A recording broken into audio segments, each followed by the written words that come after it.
When I say game company, you think of Nintendo, Sony, Microsoft, those who shall not be named. Unless you have a really good memory or really love chess, you don't think of Apple. And for pretty good reason. You can drop $13,000 on a brand new iMac Pro and only have a decent gaming machine. And because it's not upgradable, not for very long. But hey, it is space gray. Macs can play games the same way a smart car can drive cross-country. Sure, it's possible, but kinda by accident. Apple may have far more resources than Microsoft or Sony, but to make a gaming platform, they'd really have to want one, and right now they just don't. At least that's how it looks.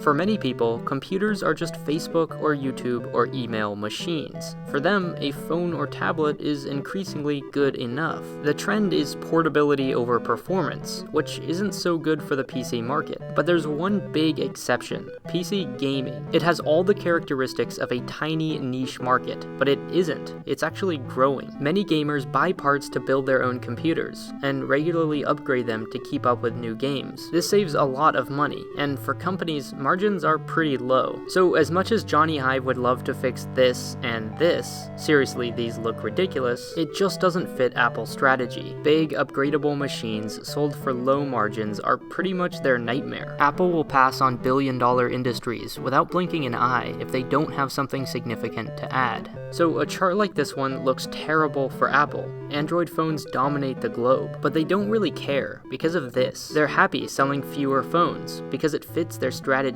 They're just so good at making profit. But that's actually precisely why they already are in the business of gaming. They just have a very different approach. For you, gaming may look like this or this, but the truth is, for even more people, it looks like this. Mobile gaming is a $46 billion market, more profitable than PC games, console games, even global box office sales. On any given day, Candy Crush alone makes $2 million. Fortnite is expected to make $500 million this year. Not bad at all. And Apple takes a 30% cut of all App Store revenue. Obviously, they aren't only or mostly a game company, but at this point, it's hard to deny they aren't a game company. You might be thinking, Apple just stumbled into this. They're no more a game company than your internet service provider is a YouTube company. But the App Store isn't just another app store. It's really the game store.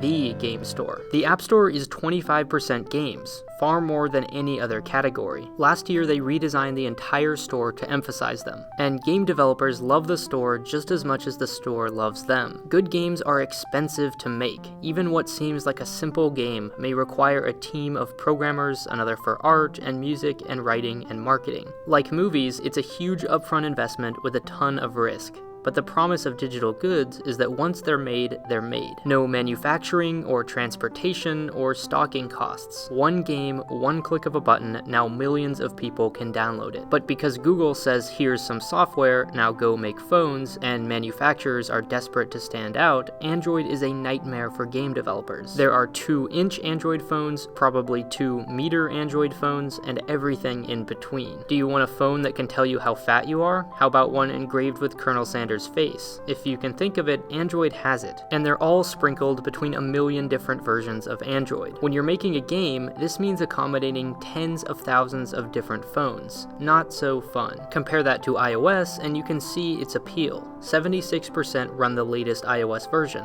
On Android, it's only 5%. This is why Apple is so pesky about updating your phone. It adds a ton of value to their company. And sorry, Microsoft Store, it might be really easy to develop for you, but nobody has a Windows phone. Apple also has the advantage of designing its own processors, which means developers can make better, crispier games on iPhone. They're kinda embarrassingly faster than some of Apple's own laptops. But the biggest reason companies choose the App Store is simple. iOS users pay twice as much for apps. Games like Super Mario Run and Fortnite came to iOS first because that's where the money is. And Apple is very aware. They've partnered with Nintendo, Epic Games, EA, That Game Company, even Scarf Guy. The iPhone, iPad, and still a product in our lineup, iPod Touch, are maybe the most popular gaming devices. But there's still a lot more Apple could do. In 2015, Apple announced a new generation Apple TV, not just an expensive way to watch Netflix, more a computer. It still plays Netflix and Hulu and eventually Amazon, but it's a general-purpose entertainment device. It has its own app store with games, even third-party game controllers. It's no Xbox or Wii, but it has the potential to become the console for casual gamers. But they made one major mistake. Games had to be compatible with a built-in remote. But the remote, well, it sucks for gaming. And because of that rule, games could only be as good as the remote. Not very good. Apple has now reversed that decision, but now they're having a chicken or egg problem. For many people, there aren't enough good games to buy an Apple TV, but developers won't make games until there are more people to buy them. So which comes first? And a lot of games now require a controller,